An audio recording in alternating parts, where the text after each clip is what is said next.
Shabbat Shalom, everybody. Good morning.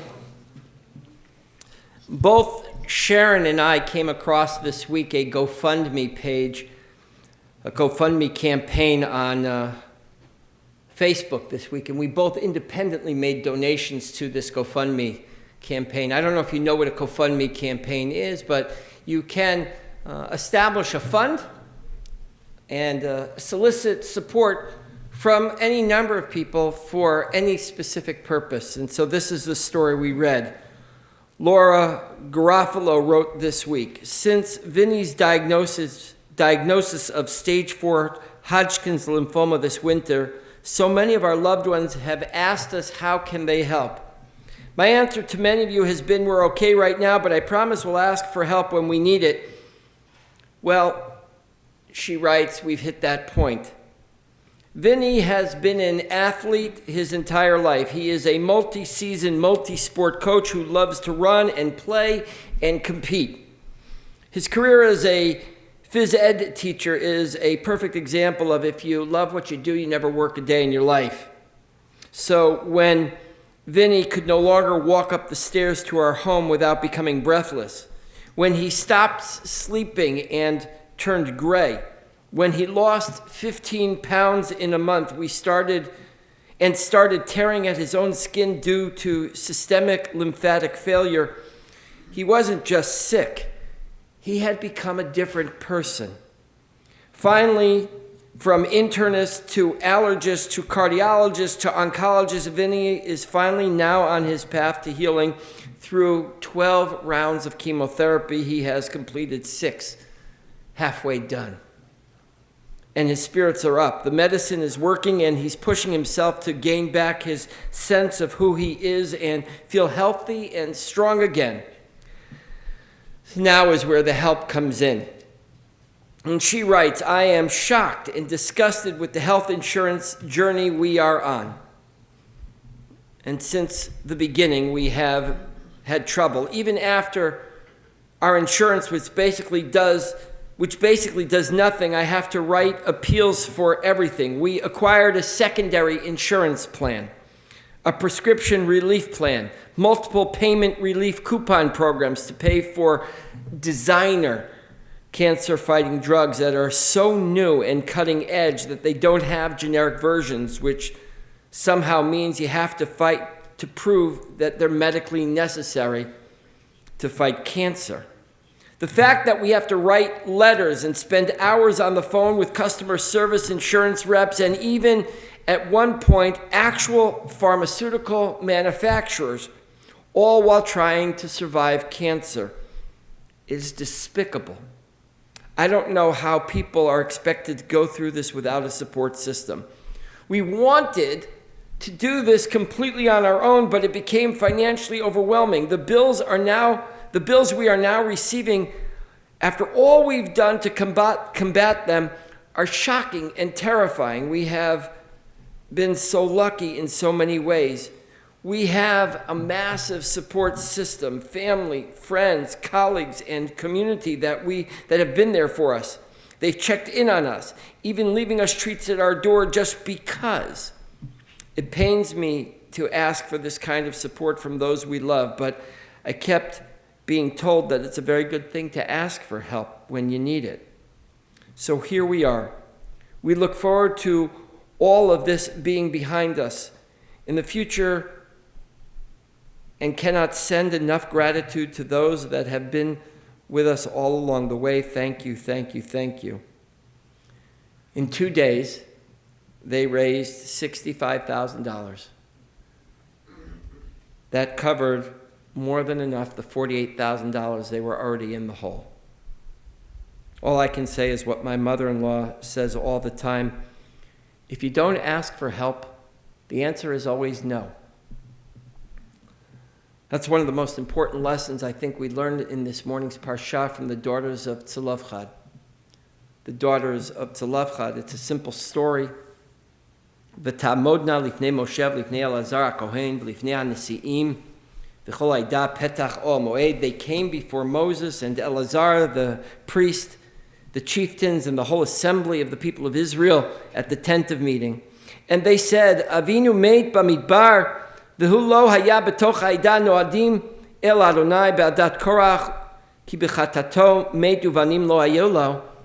Our family has suffered so much, and we have no people to inherit our father's property.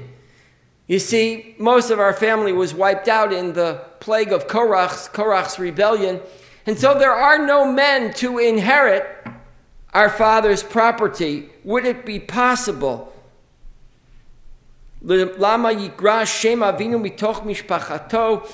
Would it be possible for us to inherit the land so that our father's name is not lost? Ki ein lo ben, because he didn't have a father. Tina lanu, give us achuzah betoch achei avinu. Give us, please, his land in his name.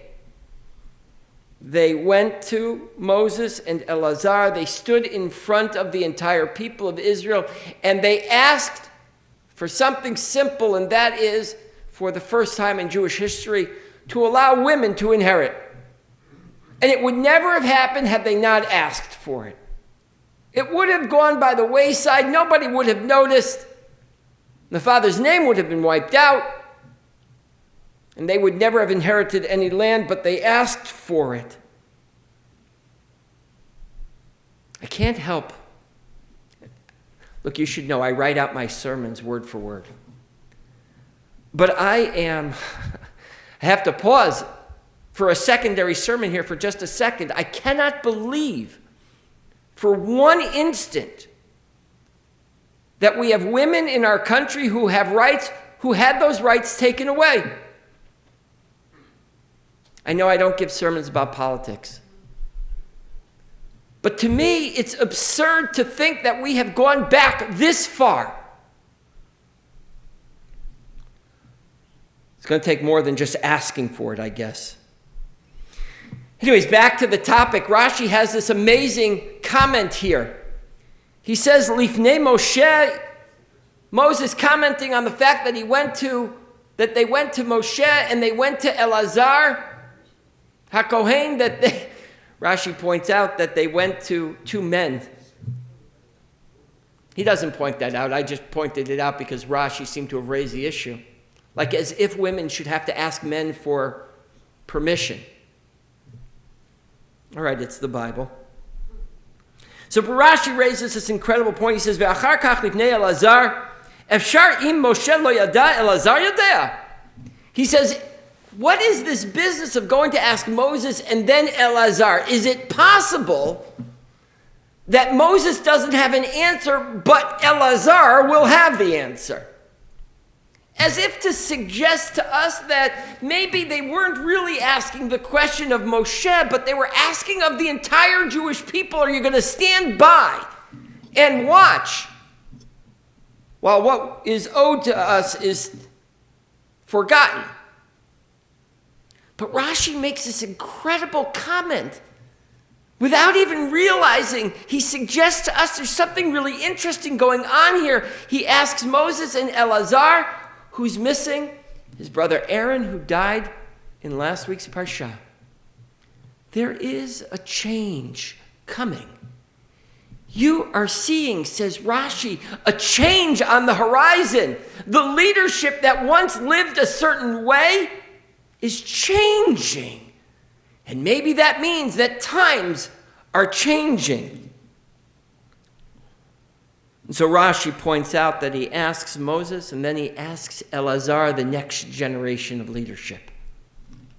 But let's go back to the story for one more second. Moses does something remarkable. When asked this question, he doesn't respond immediately. He goes and he says, Vayakrev Moshe et mishpatam lifnei Adonai. Moses takes the case to God. It's possible that Moses doesn't know the answer and has to go to God to ask. I think quite differently, Moses is taking a pause in the action. I think Moses is saying, I know what the right thing is to do. Many, if not most of the Jewish people know exactly what the right thing is to do. But let's give the others a little more time to come around to it. You remember in the early days of the egalitarian movement in our stream of Judaism, not everybody got on board right away. You remember in this congregation the first time a woman sat on the bimah and some men walked out. It took a while and some never came back, but many did. It takes time for some people to come around. So Moses says, let me take a pause in the action and allow everybody to catch up. You see, it's a journey we're all on to a promised land. And some people are just walking a little slower.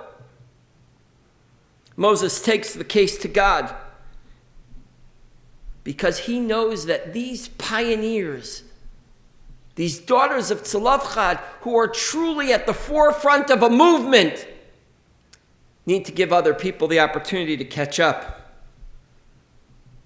Look, we have to, in our lives, become fierce advocates for our own legacy, for our own inheritance.